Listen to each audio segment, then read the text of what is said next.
objectives. At the end of the lesson, students will state the fundamentals of group and group dynamics, explain the concept, characteristics, and types of group, classify groups as formal or informal.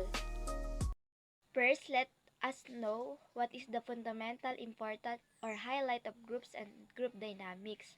A group can be defined as several individuals who come together to accomplish a particular task or goal. Alam naman natin na ang isang grupo ay binubuo ng mga member o mga individuals. At dahil hindi matatawag na group ito kung isa o dalawa lang kayo. So ayon dito, ang members ay nagtutulungan na magkakasama upang matapos ang isang gawain. At dahil maraming members sa isang grupo, madali na lang makakamit o mapagtatagumpayan ang isang layunin kung ang bawat ito ay nagtutulungan at nagkakaisa. Ngunit kung walang pagtutulungan at coordination ang bawat member, syempre, mahihirapan silang makamit ang isang layunin. At sa bawat grupo, mahalaga na maramdaman nila na parte sila. Fundamental group dynamics. First is friendship in the workplace consideration. Bosses being friends with subordinates. So, sinasabi dito na maaaring pakipagkaibigan ang mga boss katulad ng manager sa kanilang empleyado. Ulit, dapat ito ay may limitasyon at hindi dapat makasagabal sa ginagawa ng isa't isa sa trabaho. Putting limits on social media interaction. Okay lang naman na gumamit ng social media, ngunit dapat mong disiplinahin ang sarili mo lalo na sa oras ng trabaho. Next is attraction to groups. Attractiveness of the group. Mahalaga ito upang maramdaman ng bawat members na tanggap sila o welcome. Cohesiveness of the group. Nagbibigay daan ito sa mga member ng isang grupo na magtulungan at maging mas positibo sa kanilang ginagawa. As is role, socially determined ways of behaving in specific position. Mahalaga rin ito na malaman dahil sa pamamagitan nito ay mas madali tayong makikisalamuha sa iba, lalo na sa level ng ating posisyon. What is group dynamics? Sinasabi dito na ang group dynamics ay tumutukoy sa mga pag-uugali at katangian ng ugali sa isang grupo. At ito ay isang pakikipag-ugnayan at pagkilos ng mga tao sa isang kapaligiran ng grupo, kung saan ito ay sumasaklaw sa kung paano nabuo o nabubuo ang mga grupo, kanilang structure, proseso at maging kung paano sila gumagana o gumagalaw bilang isang grupo. At alam nyo ba, maaaring magamit ang group dynamics bilang isang paraan para sa paglutas ng problema, pagtutulungan ng magkakasama at pagiging produktibo ng isang grupo at ang bawat member nito. Group development. Paano nga ba umuunlad ang isang grupo? Merong mga teorya dito at isa na nga dito ang teorya ni George Humans. Ang pagbuo daw ng grupo is depende daw sa activity, interactions, and sentiments. Kahulugan daw ng theory is magkakaroon daw sila ng pakikipag-ugnayan at magkakaroon sila ng saloobin sa isa't isa. For example, si Mr. Ubigo, nandun siya sa isang court. Then, niyaya niya ako na maglaro ng basketball kahit hindi ako gaanong marunong. Siyempre, sa paglalaro namin, magkakaroon kami ng ugnayan at doon, magkakaroon kami ng saloobin sa isa't isa, negatibo man ito o positibo. Ang teorya ng social exchange. Ang teorya na ito is based sa nararamdaman o tiwala na kayang ibigay ng isang tao sa isa pang tao. Kaya ang maayos na pakikisama is magiging positibo lang if gugustuhin ng isang tao na maging bilong doon sa isang group. Social identity theory. Ang pakikitungan na ibibigay sa kanila is nakadepende sa pagkakakilala nila dun sa isang tao habang kabilang ito sa iba pang grupo. Siyempre, bibigyan kanila ng maganda pakikitungo kung alam nila na ikaw is merong mga magagandang katangian at kabilang sa matataas at sikat na kinabibilangan ng ibang grupo. Next is, ang katangian ng group is maaaring nakabatay daw po sa demographics based on culture or nakabatay sa organization. Ang isang tao po is nakakaramdam o nauudyo ka na sumapi at mag-ambag sa grupo ng pagkakakilanlan dahil sa pakiramdam nila na belong sila sa group. At pagpapahalaga nila sa sarili nila na member po sila ng grupo na yun. Halimbawa, Bigo. Kaya po siya mapipilitang gumawa kasi kabilang siya sa isang group activity. Ayaw niya pong mawala ng grades kaya sasali po siya doon. At ibibigay niya yung effort na kaya niya para magkaroon siya ng grades. Ang dynamics ng groups is hindi lamang sa pag-unlad nito kundi na rin kung paano ito nabuo. Sa totoo lang, mahirap talaga bumuo ng matatag na group or samahan. Then, kasi, syempre, mahirap makisamahan ibang tao kasi meron silang iba't ibang ugali. Hindi sila nagkakasundo. Gusto po natin is yung outline kung paano bumuo ng isang grupo. Is binuo po siya ni Bruce Tuckman. Sa totoo lang, ang galing ng isang group is hindi lalabas sa unang sabak nila sa laban. Kasi, habang dumadaan sila sa mga pagsubok at patuloy silang lumalaban, meron silang mga natututunan at ina-apply nila yun sa sarili nila hanggang sila ay maging pinakamagaling. Forming. Ito is ang pagbuo natin ng isang group. Ito ay nagpapakilala at nagtatatag ng mga kautusan o regulasyon. Ang mga kaayusan ay pinapanatili dito.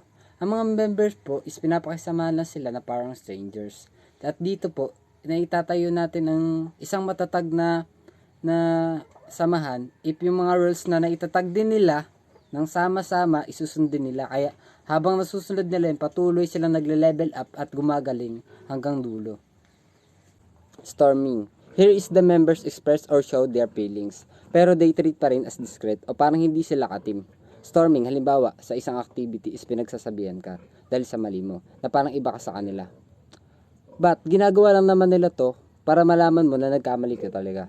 Gumagalaw ang group sa lead ng leader and showing their hostility. For example, in team fight, man-to-man, na may nagli-lead sa kanila, then, pinapakita talaga nila yung kanilang seriousness or hostility while fighting. Norming. Means daw po nito is if matatanggap daw po natin ang pananaw ng iba, is maaari daw pong maabot natin ang hinahangad nating tagumpay or success. Performing.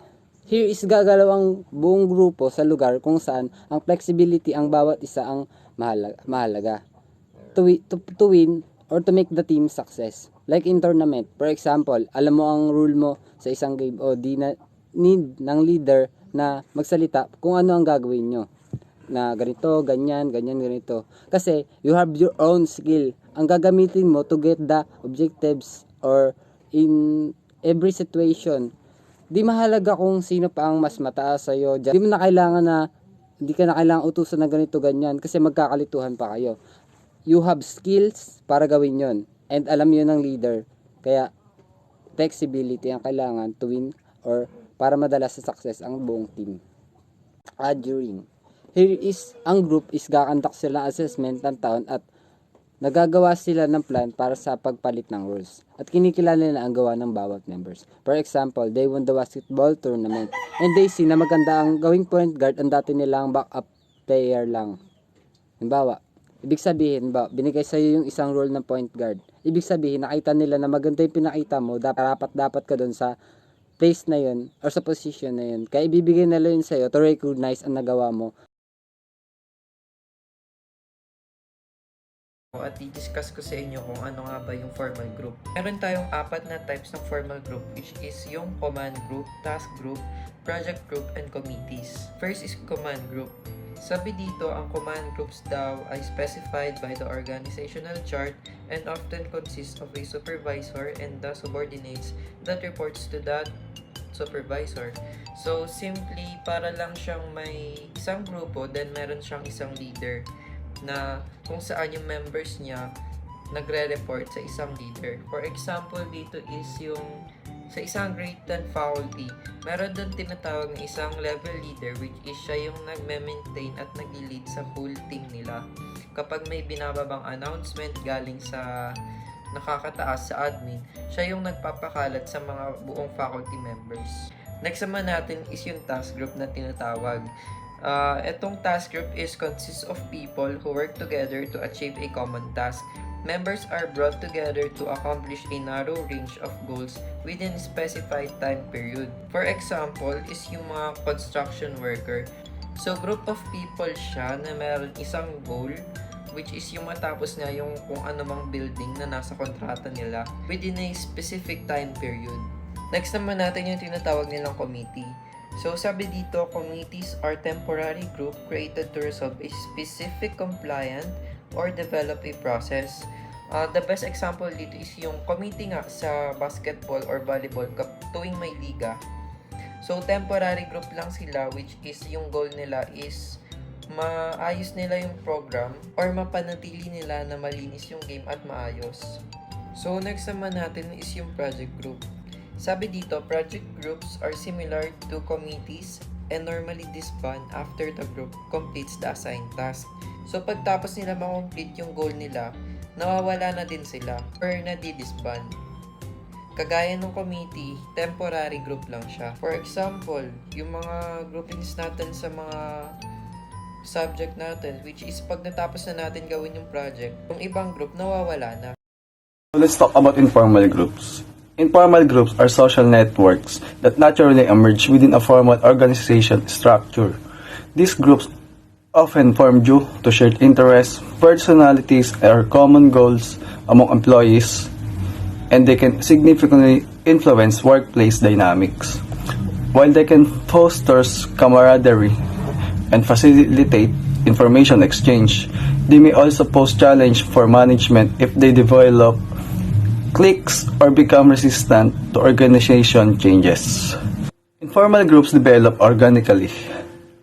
Informal groups are not intentionally created by an organization but rather arise spontaneously as employees interact with one another on a personal level. These groups can be based on common hobbies, mutual friendships, or shared work-related concerns.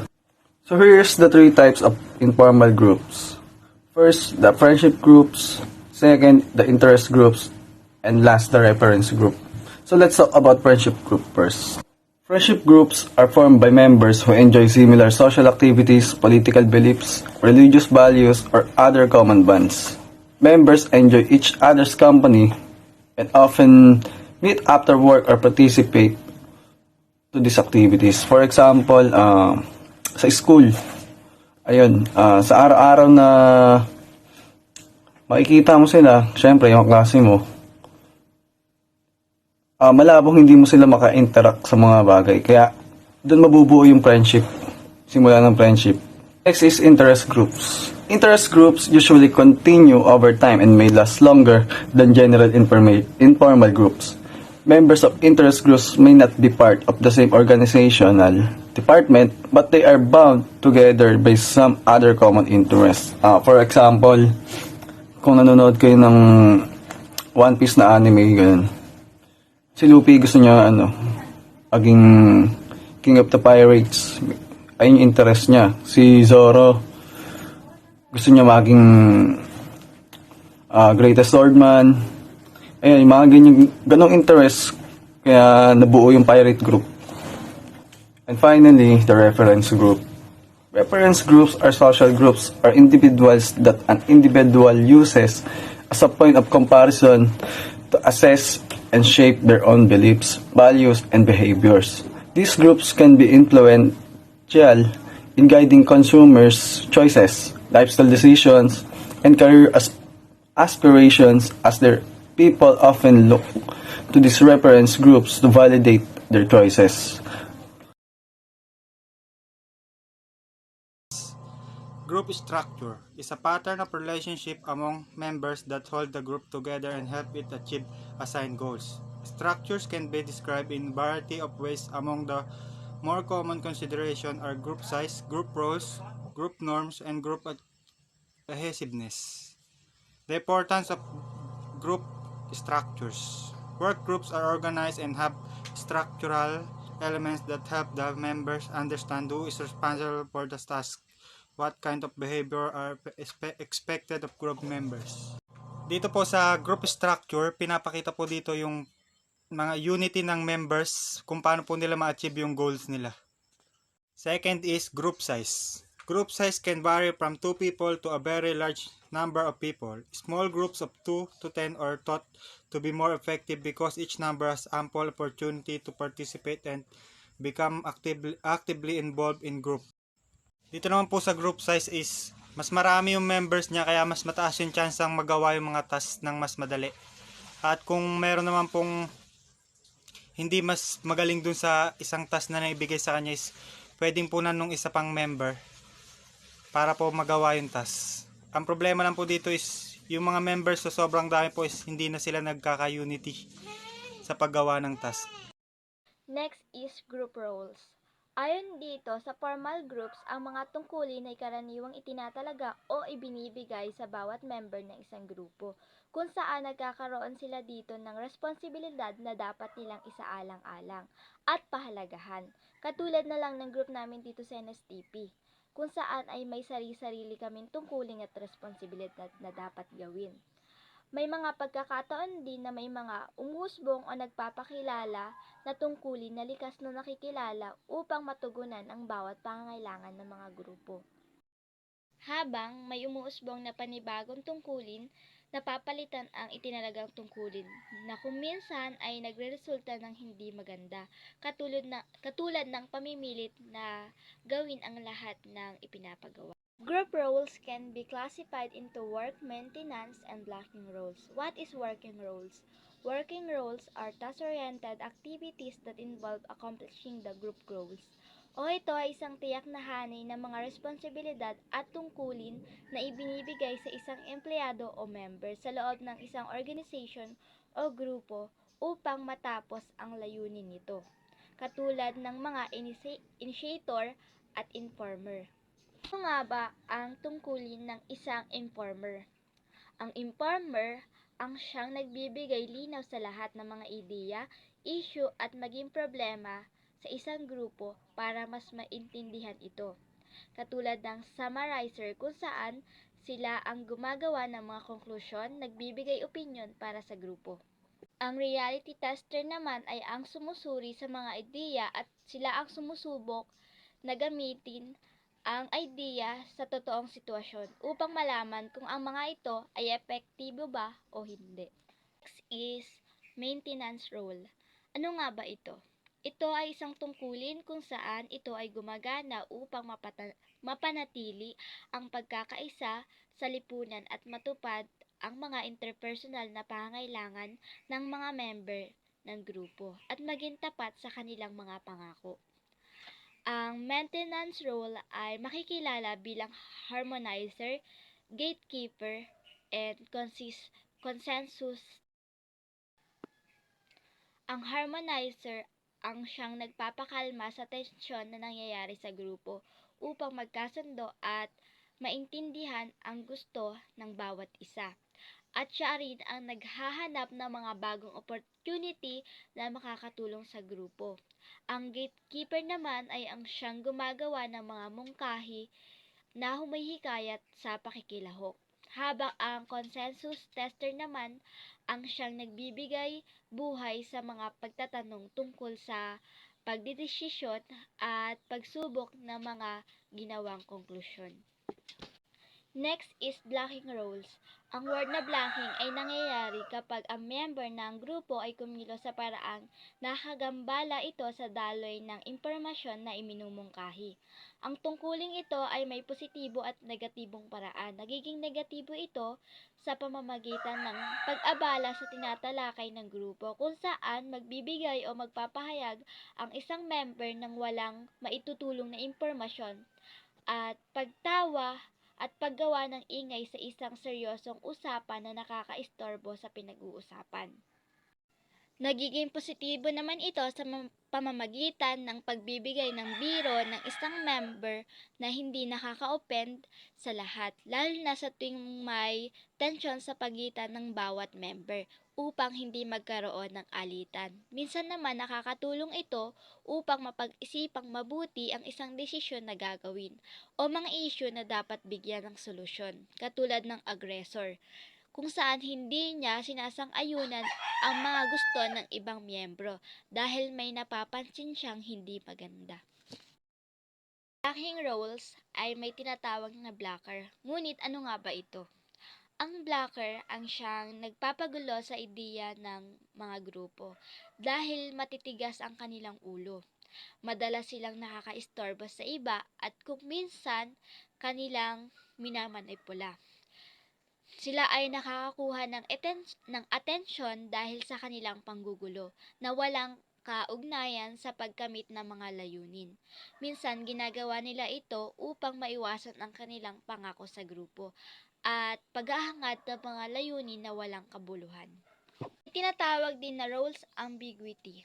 Ayon dito, Ito ay tumutukoy sa pagkakaiba sa pagitan ng ipinadala at natanggap na mga tungkulin o ang kawalan ng kalinawan at katiyakan tungkol sa ibinigay at natanggap na tungkulin ng isang member. Ito ay nangyayari kapag ang nakakataas na member ay nalilito sa pagbibigay ng mga responsibilidad sa trabaho o kadalasan sa hindi malinaw na instruction na ibinibigay nila sa gawain na nagre-resulta ng pagkabigo dahil sa hindi nagawa ng maayos ang gawain dahil sa pagkalito. Last is role conflict. Ito ay nangyayari kapag hindi magkatugma o magkapareho ang perceived role at role behavior. Ano nga ba ang perceived role at role behavior? Ang perceived role ay tumutukoy sa kung paano inaalam ng mga individual o member ang kanilang tungkulin sa trabaho, katulad na lang kung gaano kalawak ang pag-unawa nila dito at kung anong uri ito ng gawain. Habang ang role behavior naman ang aksyon o pagkilos na inaasahan mula sa isang individual o grupo batay sa kanilang posisyon sa isang sistema. Sinasabi din dito na may iba't ibang form ang role conflict, katulad ng inter-role conflict. Ang inter-role conflict ay nangyayari kapag ang mga individual o member ay may maraming tungkulin. Unang-una na dito ang pagharap sa mga responsibilidad sa trabaho, na kung minsan ay maaaring makasagabal sa responsibilidad sa pamilya at buhay. Example, katulad na lang sa isang ama. Dahil marami siyang tungkulin sa kanyang trabaho ay hindi niya na nagagampanan ng maayos ang responsibilidad niya sa kanyang pamilya. Group norms. Norms are acceptable standards of behavior within a group that are shared by the members of the group. So when we say norms daw po, it is the standard or pamantayan ng behavior ng isang tao on how they act in a public places or even in a group. Norms defined as the boundaries of acceptable and unacceptable behavior. So when we say group norms naman daw po, ito daw po yung sinet ng rules ng isang grupo that we need to follow, and here are example of this. Number 1, treat one another with dignity and respect. Actively listen. Be open-minded with all suggestions. Don't play games. Always have an advanced agenda for a meeting. Encourage constructive silence. Practice and develop self-awareness. And last, celebrate accomplishment. So, yung mga example na daw po, ito daw po yung nagpapakita ng group norms na kailangan sundin ng individual ng mga members sa isang group. They are typically created in order to facilitate group survival, make behavior more predictable, avoid embarrassing situations, and express the value of the group. So, sa pamagitan daw po ng group norms, naiiwasan daw po yung mga ganitong pangyayari like embarrassing situations, yung facilitate group survival, and na-express yung values of the group. Each group will establish its own set of norms that might determine anything from the appropriate dress to how many comments to make in a meeting. Yon. So, kada group daw kailangan magkaroon ng group norms para magkaintindihan.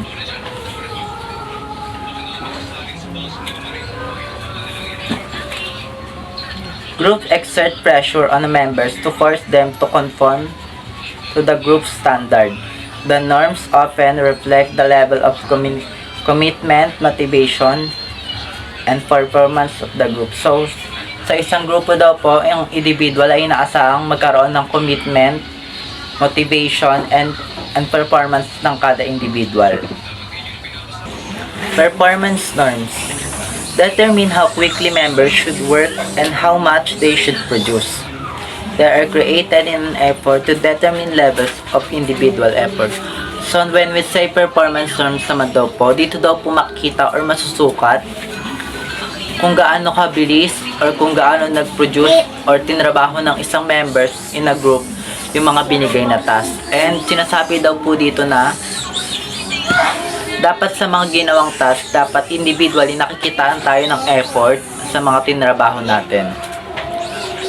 They can be very frustrating to managers because they are not always in line with the goals organization. Members of a group may have the skill and ability to perform at higher levels, but they don't because of the group's performance norms. So, bawat individually daw, kaya namang may mga skills and ability tayo para gawin yung mga task na binigay sa atin. But, at some reason, hindi natin siya nagagampanan ng maayos. For example, workers may stop working a production, a machine at 20 minutes before quitting time in order to wash up, even though they produce fewer items that than management intended. Reward allocation norms determine how rewards are bestowed upon group members. So dito naman po sa reward allocation norms, ito daw po yung pagbibigay ng rewards na nararapat sa miyembro ng isang grupo. For example, the norm of equality dictates equal treatment of all members. Every member shares equally, so rewards are distributed equally to everyone. So dito naman po sa norms of equality, ito daw po yung pagbibigay ng parangal sa kada miyembro ng grupo ng pantay-pantay. Next one is, equity norms suggest that rewards are distributed according to the members' contribution. In other words, members who contribute the most receive the largest shares of the rewards. So dito naman po sa equity norms, sinasabi naman daw po na ang pagbibigay ng parangal ay nakabase sa naging contribute mo sa iyong grupo. Like for example, ikaw nagbigay ka ng too much effort sa ginawa mong task. So nababagay na reward sa iyo is yung equity norms dahil ito'y tumutukoy sa naging contribution mo sa ginawa mong task. Members may contribute through effort, skill, or ability. Ayun, sinasabi din daw po na ang pagbibigay ng effort ay dapat nakikitaan ng effort, skill, and ability. Social responsibility norms reward on the basis of needs. Members who have special needs therefore receive the largest share of the rewards. So dito naman po sa social responsibility norms, tumutukoy naman ito sa kung sino yung may nangangailangan ng reward, siya po yung bibigyan ng ganong klase ng reward. The majority of the group must agree that the norms are appropriate in order for the behavior to be accepted. There must also be shared understanding. That's all. Group cohesiveness is the degree to which group members come together as one unit to reach a common goal. The more you are attracted towards the group, the more cohesiveness you have. Group cohesiveness is yung pagkakaisa or pagtatrabaho ng magkakasama ng isang grupo. Group cohesiveness is mabubuo siya kapag lagi kayo nakipag-usap, having a communication from other people, or lagi kayo nag-i-interact. There are several factors that can affect or enhance your group. Number 1 is communication. Kapag lagi ka nakikipag-usap sa mga kagrupo mo or membro ng grupo mo, is mabibuild up yung trust and yung better understanding.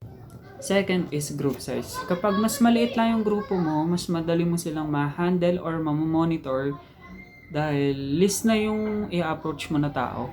Hindi katulad sa pagmalaking grupo, kailangan mo pang isa-isahin, or kapag may group chat, hindi naman lahat mag-a-agree sa time na binigay mo. So, mas maganda if maliit lang yung circle or yung group size.